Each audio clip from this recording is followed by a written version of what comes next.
For 15 years, they walked past me without a glance, the executives who never suspected that the man polishing their floors owned most of their company. Revenge, like fine wine, is best served after perfect aging. Every morning for 15 years, I cleaned the CEO's office before dawn. I knew exactly how Alexander Sterling liked his space, desk organized at perfect right angles, bright sunlight streaming through immaculate windows, not a speck of dust anywhere. The man was obsessed with appearances, with power, with showing the world just how successful he was. He never knew that I owned 60% of this company. My name is Michael Chin, though everyone at Sterling Enterprises knew me only as Mike the janitor, the quiet guy in the navy blue uniform who emptied their trash, polished their floors, and remained invisible despite being right in front of him. I started working here in 2008, right after the financial crisis hit. Not as a janitor, back then. I was a major stockholder and board member of Sterling Enterprises. Alexander and I had built the company together from nothing. Two ambitious kids fresh out of business school with big dreams and complementary skills. I had the technical knowledge and strategic vision. He had the charisma and sales expertise. But Alexander had something else too, a ruthless streak that I discovered too late. When the markets crashed and our stock plummeted, Alexander saw an opportunity. He conspired with other board members to dilute my shares, claiming it was necessary to save the company. They called an emergency meeting when I was overseas visiting my dying mother, knowing I couldn't make it back in time. By the time I returned, I had allegedly been voted out. Alexander spun a story about my emotional instability and erratic decision-making during a crisis. He even had documents showing I had signed away my voting rights, documents I knew were forged, but couldn't prove it at the time. I lost everything. My position, my reputation, my friends in the industry, all gone. Alexander's smear campaign was thorough. No other company would touch me. My savings dwindled as I fought legal battles I couldn't win against Sterling Enterprises' army of lawyers. That's when I decided to play the long game. I sold my remaining shares, a mere 5% of the company, and used the money to create an intricate web of shell companies. Then, working through various proxies and investment vehicles, I began quietly buying up Sterling Enterprises stock whenever it dipped. Alexander's aggressive expansion plans meant the company frequently needed capital, creating opportunities for my carefully hidden entities to increase their holdings.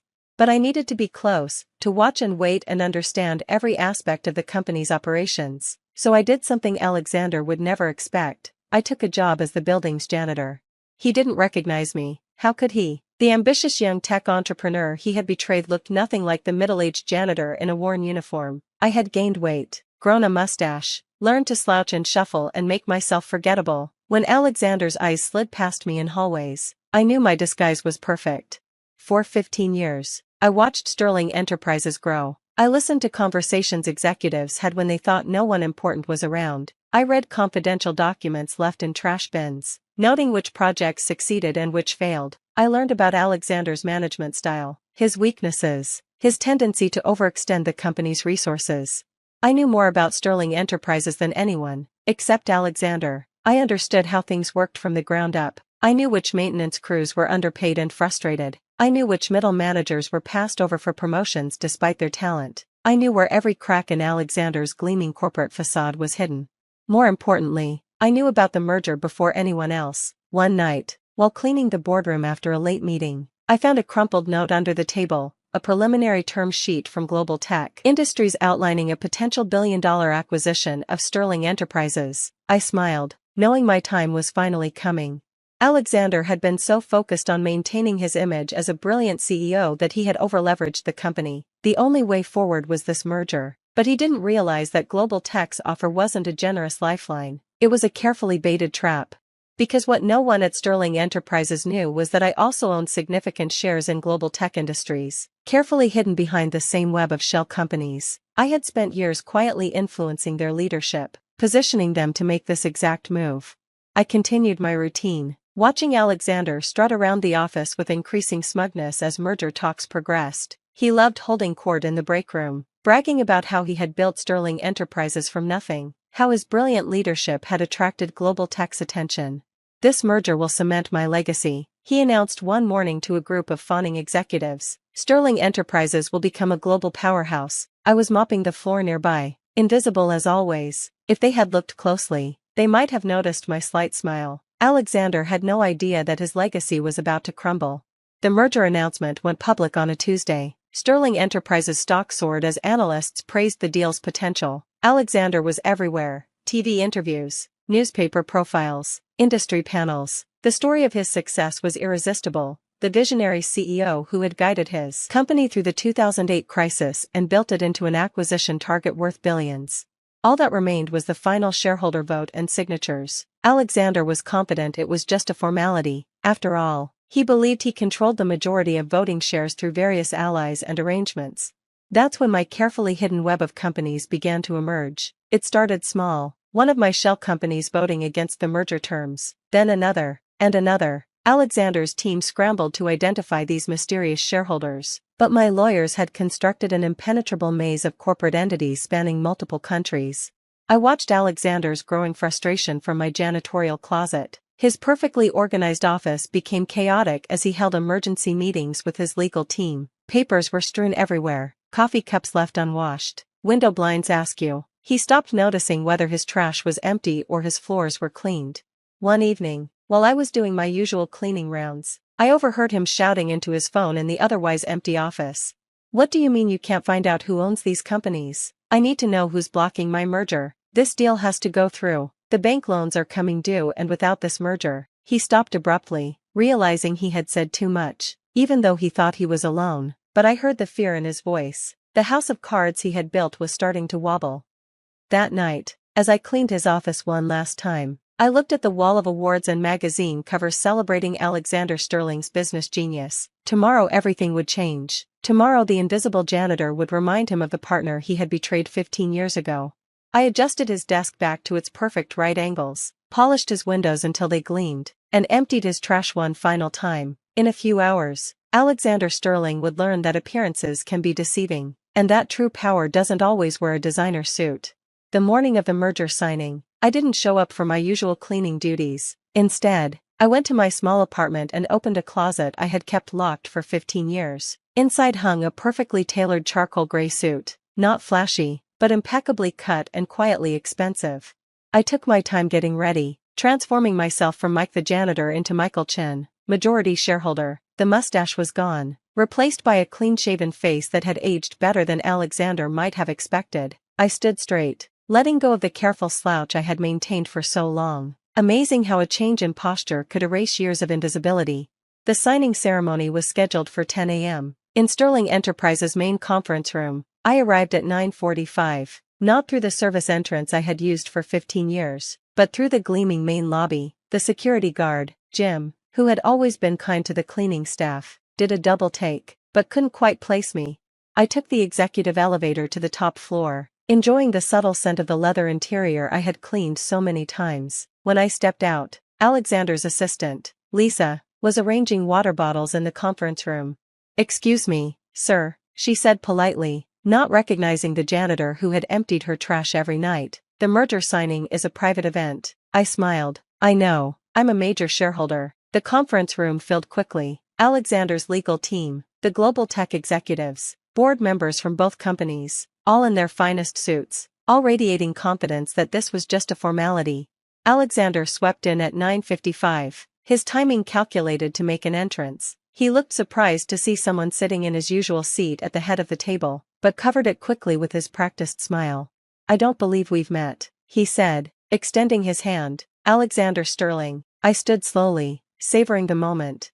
"Actually, Alex, we have." His hand froze midair. I watched the color drain from his face as recognition dawned. 15 years had passed, but in that moment, he saw the young partner he had betrayed.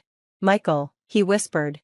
"Hello, Alex, it's been a while." The room had gone deadly quiet. Alexander's legal team was exchanging worried glances. The global tech executives looked confused. What are you doing here?" Alexander managed, trying to regain his composure. "I pulled out a stack of documents. I'm here to vote on the merger, or rather, my companies are here to vote. Phoenix Holdings, Sunrise Investments, Blue Ocean Capital. I believe you've been trying to identify these shareholders for weeks now." Alexander sank into a chair, his legs seemingly unable to hold him up. "That's impossible. You sold your shares." You made sure I sold my original shares." I corrected him. "But I've been buying back into the company for 15 years. Through shell companies, through proxy investors, through every legal means available." Would you like to know how much I control now? His lawyers were frantically flipping through documents, their faces growing paler by the minute. 60%, I announced to the room. I own 60% of Sterling Enterprises, which means this merger doesn't happen without my approval. One of the global tech executives cleared his throat. Mr. Sterling, what is going on here? I turned to address the room. Let me tell you a story about how Sterling Enterprises really began, about two partners who built something amazing until one of them saw an opportunity during the 2008 crisis. For the next 20 minutes, I laid out everything. The emergency board meeting called when I was away, the forged documents, the smear campaign. I presented evidence I had gathered over 15 years, including testimonies from former board members who had finally admitted their role in the scheme. So, you see, I concluded, Alexander Sterling isn't the brilliant CEO who built this company alone. He's a fraud who stole it from his partner and has been running it into the ground ever since. That's a lie. Alexander shot to his feet. I saved this company. I made it what it is today. Really? I raised an eyebrow. Is that why you're so desperate for this merger? Because the company is doing so well under your leadership? Or is it because the loans you took out for your aggressive expansion are coming due and you don't have the cash to cover them? The global tech team was muttering among themselves now. Their lead lawyer stood up. We need to pause this proceeding. If there are questions about Mr. Sterling's authority and the company's financial status, the merger can still happen, I said calmly, just not on Alexander's terms, and not with him as CEO. Alexander lunged across the table at me, all his carefully cultivated corporate polish evaporating in an instant. Two security guards, who I had personally watched him berate countless times, grabbed his arms. You can't do this, he shouted. This is my company. No, Alex, it never was, and now everyone knows it. The next few hours were chaos. The global tech team huddled with their lawyers. Sterling Enterprises board members, seeing which way the wind was blowing, quickly distanced themselves from Alexander. His loyal executives suddenly remembered urgent appointments elsewhere. By the end of the day, Alexander Sterling had been removed as CEO by an emergency board vote. The merger was postponed pending a full investigation of the company's finances and leadership, and I had been appointed interim CEO, though not before I revealed one final detail to the shocked board. For the past 15 years, I told them, I've worked in this building as a janitor. I've cleaned your offices, observed your operations, understood this company from the ground up. I know every strength and weakness, every loyal employee, and every self-serving manager. I know who deserves promotion and who needs to go, and I know exactly how to fix what Alexander broke. The looks on their faces were priceless. Many of them had walked past me countless times, never making eye contact, never saying hello. Now they couldn't stop staring. That evening, after everyone had left, I went back to the janitorial closet one last time. I changed into my old uniform and did my rounds, saying goodbye to the night shift workers who had been my true colleagues for 15 years.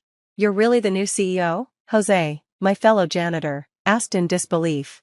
I am, and my first act will be raising wages for all maintenance and support staff. This company was built on your work, even if the executives never realized it. I ended my final shift in Alexander's former office, my office now, the same office I had cleaned every morning before dawn. I adjusted the desk to perfect right angles, not because Alexander demanded it, but because some habits die hard. A movement caught my eye. Alexander was in the hallway, escorted by security as he carried a box of personal items. He saw me in my janitor's uniform and stopped, his face a mix of fury and disbelief. 15 years, he said. You spent 15 years cleaning toilets just to get revenge. I smiled, standing straight to my full height. No, Alex, I spent 15 years learning every detail of the company you thought you stole from me. The cleaning was just good, honest work, something you never understood. He left without another word, his expensive shoes clicking down the hallway one last time. The next morning, I arrived wearing my suit again, but I made sure everyone knew that my door was always open to any employee, regardless of their position. Because I had learned something valuable during my years of invisibility, the real heart of a company isn't in its executive suite, but in the people who show up every day to do the work others don't see. Some of the board members suggested I hire a cleaning service for my office. I declined. Every morning, I still come in early to clean my own space. It keeps me grounded, reminds me of the lessons I learned during those 15 years of watching and waiting. Alexander Sterling now works as a mid-level manager at a small company across town. Sometimes I hear he tells people he used to be a CEO, but no one really believes him. After all, he just doesn't look the part anymore.